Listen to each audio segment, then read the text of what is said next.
जन्मदिन है, आशीर्वाद देने आऊंगा आपसे। हाँ, प्रणाम कर लीजिए, यही आशीर्वाद रहेगा। पीठ में दर्द है तो डॉक्टर बाबा जी इसको क्या करे? ये बाबा जी क्या करे? जैसे किसी को रोग है, किसी को दर्द है, तो डॉक्टर के पास जाए। आशीर्वाद से नहीं ठीक होता। देखो बस वही समझ में नहीं आता, इसी भटकाओं में सब भटक रहे हो। कोई जंतुर बांधेगा, कोई आशीष। इसीलिए तुम सब अच्छे कर्म करो। पूर्व के पूर्व कर्मों के पाप से हमें दंड मिलता है। अच्छे कर्म करो, नाम जप करो, माता पिता की सेवा करो, सद्भाव से चलो। अभी ये कर्म नष्ट हो जाएंगे, किसी से जंतुर बंधवाने की जरूरत नहीं, किसी से आशीर्वाद मांगने की जरूरत है। अब नाम जप ना करो, खाओ मुर्गा मांस, पियो शराब, करो व्यभिचार करो, तो बाबा जी आशीर्वाद दे दे तो कोई आशीर्वाद काम नहीं करेगा। दुर्गति होगी यहाँ भी और वहां भी। हमारी बात समझो। अब जरूर बुरा लगता है, सत्य विषय बुरा लगता है, पर अगर बच्चा सावधान हो जाओगे तो सुखी हो जाओगे। कोई भी हो, हम किसी एक के लिए बात नहीं करते, सबके लिए करते हैं। सब भागते हैं इस बात में कि बाबा जी आशीर्वाद दे, रोग रहित हो जाओ। कभी नहीं होगा, कभी नहीं होगा। तुम्हारे आचरण ठीक होंगे तब तुम्हारा सब काम बनेगा।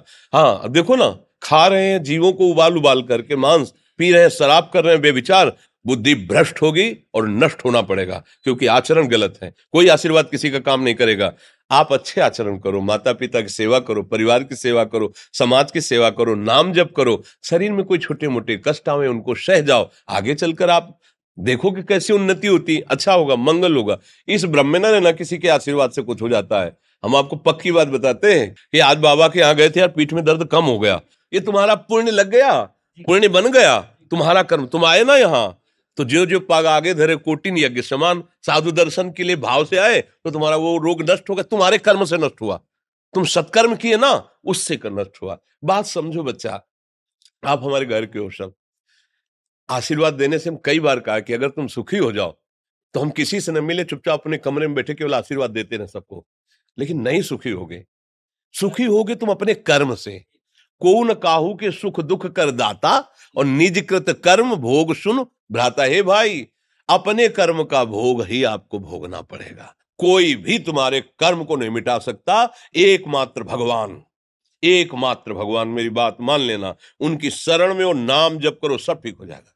तुम्हारे भजन से होगा, तुम्हारे अच्छे आचरण से होगा, तुम्हारी धार्मिक प्रवृत्तियों से होगा।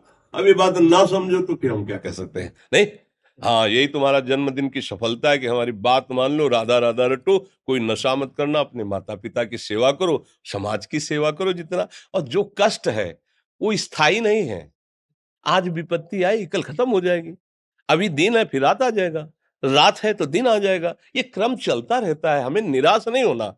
सूरवीर योद्धा की तरह हमें जीना है यार, कायर की तरह नहीं जीना है। जी, ठीक है। आप